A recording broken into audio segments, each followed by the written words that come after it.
ಎಲ್ಲರಿಗೂ ನಮಸ್ಕಾರ. ಸಮೃದ್ಧಿ ಅಡುಗೆ ಮನೆಗೆ ಸ್ವಾಗತ. ನಾನಿವತ್ತು ತೋರಿಸ್ತಾ ಇರುವಂಥ ಈ ಪೌಡರ್ ನಮ್ಮ ದೇಹದಲ್ಲಿ ಇರುವಂಥ ಎಷ್ಟೋ ಕಾಯಿಲೆಗಳನ್ನು ಗುಣಪಡಿಸುತ್ತೆ ಮತ್ತು ಮುಂದೆ ಕಾಯಿಲೆ ಬರದೇ ಇರೋ ಹಾಗೆ ತಡೆಯೋದಕ್ಕೂ ಕೂಡ ಸಹಾಯ ಮಾಡುತ್ತೆ.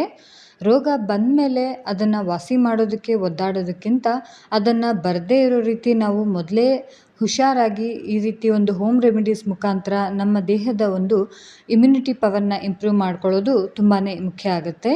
ಸೊ ಈ ಒಂದು ರೆಮಿಡಿನ ಹೇಗೆ ಮಾಡೋದು ಅಂತ ನಾನಿವತ್ತು ನಿಮಗೆ ತಿಳಿಸ್ಕೊಡ್ತೀನಿ. ನಾನಿಲ್ಲಿ 1 ಕಪ್ ಆಗುವಷ್ಟು ಧನಿಯಾ ಕಾಳುಗಳನ್ನು ತೊಗೊಂಡಿದ್ದೀನಿ. ಧನಿಯಾ ಕಾಳು ತುಂಬಾ ಆರೋಗ್ಯಕ್ಕೆ ಒಳ್ಳೆಯದು.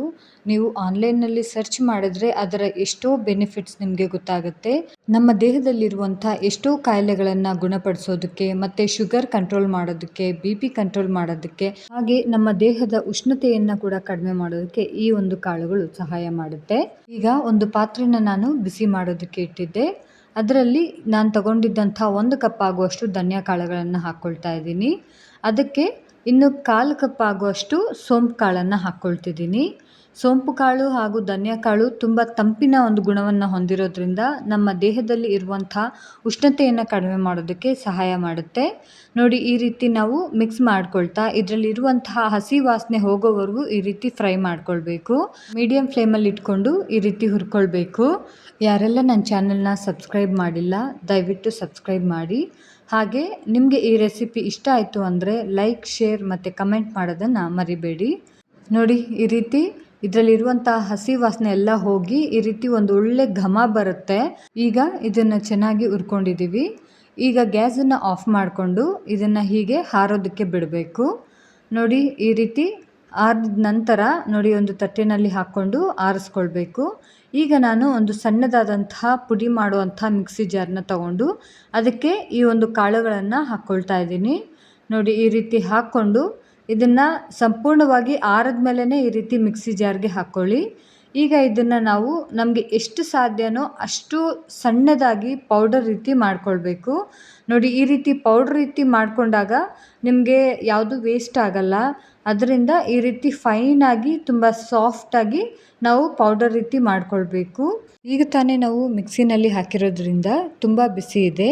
ಈ ಬಿಸಿ ಎಲ್ಲ ತಣ್ಣಗಾಗೋದಕ್ಕೆ ಬಿಡಬೇಕು. ಈಗ ನಾನು ಇದನ್ನು ಹಾಕ್ಕೊಳ್ಳೋದಕ್ಕೆ ಒಂದು ಗಾಜಿನ ಬಾಟಲನ್ನು ತೊಗೊಂಡಿದ್ದೀನಿ. ನೋಡಿ, ಗಾಜಿಂದೇ ಯೂಸ್ ಮಾಡಿ, ಪ್ಲಾಸ್ಟಿಕ್ ಬಾಟಲ್ಸ್ನ ಯೂಸ್ ಮಾಡಬೇಡಿ.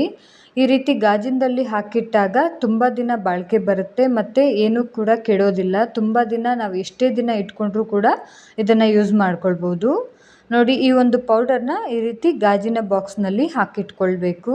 ನೋಡಿ, ಈ ರೀತಿ ಹಾಕ್ಕೊಂಡು ನಾವು ಇದನ್ನು ಎಷ್ಟು ತಿಂಗಳು ಬೇಕಾದರೂ ನಾವು ಯೂಸ್ ಮಾಡ್ಕೊಳ್ಬೋದು. ಅಂದರೆ 2 ರಿಂದ 3 ತಿಂಗಳು ನಾವು ಇದನ್ನು ಸ್ಟೋರ್ ಮಾಡಿಕೊಂಡು ಯೂಸ್ ಮಾಡ್ಕೊಳ್ಬೋದು. ನೋಡಿ, ಇಷ್ಟೇ ಬರೀ 2 ಪದಾರ್ಥಗಳನ್ನು ಉಪಯೋಗಿಸ್ಕೊಂಡು ಒಂದು ಅಮೃತದಂತಹ ಒಂದು ಪೌಡರ್ನ ನಾವಿಲ್ಲಿ ರೆಡಿ ಮಾಡ್ಕೊಂಡಿದ್ದೀವಿ.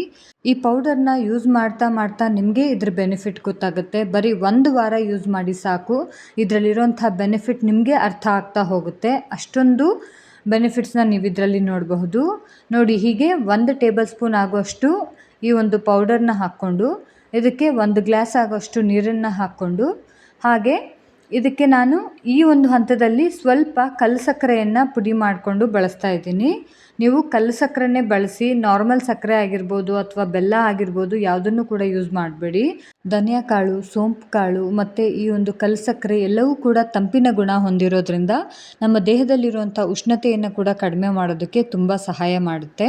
ಶುಗರ್ ಕಂಟ್ರೋಲ್ಗೆ ನೀವೇನಾದರೂ ಈ ಒಂದು ಪೌಡರ್ನ ಕುಡಿಯೋ ಹಾಗಿದ್ರೆ ಕಲ್ಲು ಸಕ್ಕರೆನ ಫುಲ್ ಸ್ಕಿಪ್ ಮಾಡ್ಕೊಳ್ಳಿ. ಕಲ್ಲು ಸಕ್ಕರೆ ಆಗಿರಲಿ, ಬೆಲ್ಲ ಆಗಿರಲಿ, ಸಕ್ಕರೆ ಆಗಲಿ ಯಾವುದನ್ನು ಯೂಸ್ ಮಾಡದೆ ಬರೀ ಈ 2 ಪದಾರ್ಥಗಳಿಂದ ಈ ಒಂದು ಜ್ಯೂಸ್ನ ನೀವು ಕುಡಿತಾ ಬನ್ನಿ. ಖಂಡಿತ ಚೇಂಜಸ್ನ ನೀವೇ ನೋಡ್ತೀರಾ. ನಿಮ್ಮ ದೇಹದಲ್ಲಿ ಆಗುವಂಥ ಬದಲಾವಣೆಗಳನ್ನು ನೀವೇ ಗಮನಿಸ್ತಾ ಇರ್ತೀರಾ. ಅಷ್ಟೊಂದು ಒಳ್ಳೆಯ ಒಂದು ಬೆನಿಫಿಟ್ ಇರೋವಂಥ ಒಂದು ಪೌಡರ್ ಇದು. ನೀವು ಟ್ರೈ ಮಾಡಿ, ಹೆಲ್ದಿಯಾಗಿರಿ. ಹಾಗೆ ಯಾರೆಲ್ಲ ನನ್ನ ಚಾನಲ್ನ ಸಬ್ಸ್ಕ್ರೈಬ್ ಮಾಡಿಲ್ಲ, ಸಬ್ಸ್ಕ್ರೈಬ್ ಮಾಡಿ, ಲೈಕ್, ಶೇರ್ ಮತ್ತು ಕಮೆಂಟ್ ಮಾಡಿ. ಧನ್ಯವಾದಗಳು.